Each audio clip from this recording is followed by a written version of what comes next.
welcome back to Be Nurse for Life. This is the ICU Chronicles that I'm starting as a charge nurse. Yeah, but before I forget, don't forget to like, subscribe, comment, share. I'm actually in my car about to jump out to go to work right now. I had to stop at, blocking it, sorry. I had to stop at Wendy's, get lunch / dinner. Sorry about my hand. My ankle, my little thing that holds my camera fell the other day. I need to get a new one. Yeah, I need to get that. Anyways, I'm going to try my best to show you what I can inside, but, you know, I'm all about HIPAA, so I'm going to do my best. But if not, I will see you in the morning.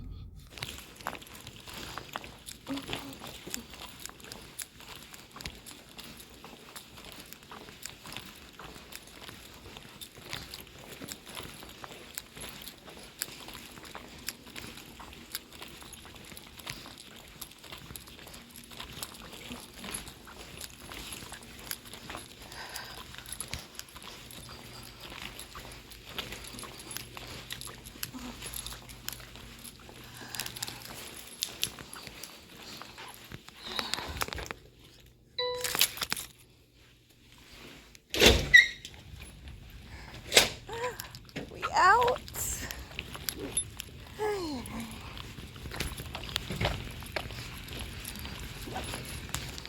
Good morning, y'all. Oh Lord, you can barely see me in here. All this non-sunlight. Sorry for moving this thing around. Oh, not me blocking this thing again. Anyways, good morning. Just got off my shift. I'm sleepy. Oh, Jesus, this cough. Ooh, sorry, guys. But last night wasn't that bad, actually. Only thing that was crazy, we had a patient that came to the floor that was just on our floor 2 days ago. Came to the floor saying she's intermediate care / possible intubation. I'm like, I look at her, I'm like, no, she not. she's so not. Basically, her nurse found her unresponsive after she saw her at 7 and she was fine, and then at 9 she was unresponsive. The thing is, no one backtracks a couple of things. After you do the vitals, definitely check the sugar. They think she had a seizure, but she was shaking because she was cold. Her limbs are cold, everything was cold. No one thought to backtrack on the medications that she actually got. How I pick up on it this morning is when I gave her some Seroquel, and I was like, yeah, pressure just dropped, heart rate is dropping a little bit, not crazy, but breathing is respiration was definitely dropping, like slowing down, I should say, more. And I was like, wait a second, does she get it scheduled? Lo and behold, she gets it twice a day. She's an older lady in her 90s. So I'm like, she probably needs to be on less Seroquel, because she gets it twice a day. And then one reason I gave it to her last night is because I told the doctor, girl, she was trying to bite people. She's trying to bite her mittens off. She was trying to pull lines. She had ripped out her midline on the other floor during the day. Don't let me get started on that, because they didn't even think of putting back any line in her. They're like, oh, the vascular nurse is supposed to come do it, but I didn't get to her. Ma'am, sir, put a damn line. Try. Somebody try. Nobody tried. So she hit my floor and I got her situated. I was trying. Before I gave her anything, I was trying. Couldn't get one in her. Called the hospitalist. He tried to put a midline. Couldn't get one in her, because she kept pulling back, and then she grabbed his hand one time and ripped the whole IV. Not IV. What is it called? Yeah, IV. For the midline. She ripped it out of his hand while he was trying to do that and the ultrasound. I'm like, oh my God. Anyways, he ended up getting an 18 gauge in her still. But I'm like, somebody try. Because they're like, oh, we couldn't give her anything by IV. I'm trying not to cuss, but no shit. She ain't got no lie. Girl, don't try me. You give me a report like that, I'm gonna be like, you know what, stop talking. Need to try to get a line in my patient. Ain't nobody gonna have that. And if you're going to put her to ICU, she's going to need a line. Point blank. But anyways, so yes, the Seroquel is definitely the problem that's making her unresponsive. She's like in deep sleep, because I saw it for myself right after I gave it to her. I was really watching her closely and realized everything was dropping. So basically, I gave a report, and I told the nurse that got that patient, talk to the doctor about adjusting her Seroquel or make it a PRN, where she can only get it once a day, because she don't need all of that. And then get her off the floor, because she's not an intermediate care and she's not an ICU patient. So hopefully they get it together before I come back to work later. But yeah, other than that, who was my other patient? My other patient was a comfort care patient. I'm glad he was, because he was struggling to breathe from the day he hit our floor, and he's been on ICU for 2 weeks, and he's been in the hospital for almost a month. So yeah, I was happy at least he wouldn't have to struggle anymore. Very happy about that. So yeah, I don't know.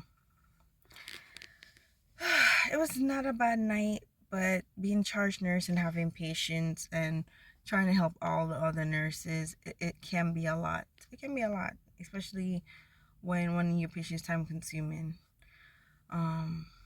I felt like I didn't stretch myself as much as I should tonight, but I always tell them, if you need help, come find me or call me. I will come help. I will always come help if I can. If not, give me a minute. I'll come help you. But dang it. Anyways, me over here trying to decide if I want to go get well, no, I can't have any more coffees. Oh, I forgot to tell y'all. When I got off work Friday morning, because today's Sunday, when I got off work Friday morning, had the worst chest pain I've ever felt in years. And I knew it was like a mini heart attack, because trust me, the pain was in my jaw. It was in my left arm. I had to pull off the side of the road. And I have a good tolerance for certain pains, so it's like that one had me. So I went home and I took 4 baby aspirin. I took Tylenol, fast-acting Tylenol, and I took 800 milligrams of ibuprofen. And yeah, it put me up, but I woke up still like my chest was sore. It wasn't hurting, but it was still sore. And it's crazy. Before I went to sleep, I told my husband, I was like, he asked me the crazy thing. He's like, did you have a good sleep in your car? I'm like, I didn't sleep, dude. I sat in my car for a few minutes to pull myself together to drive in the rain. And then as soon as the rain was cooling down and I got some breakfast, my heart just decided it wasn't having it anymore. Because it was so stressed.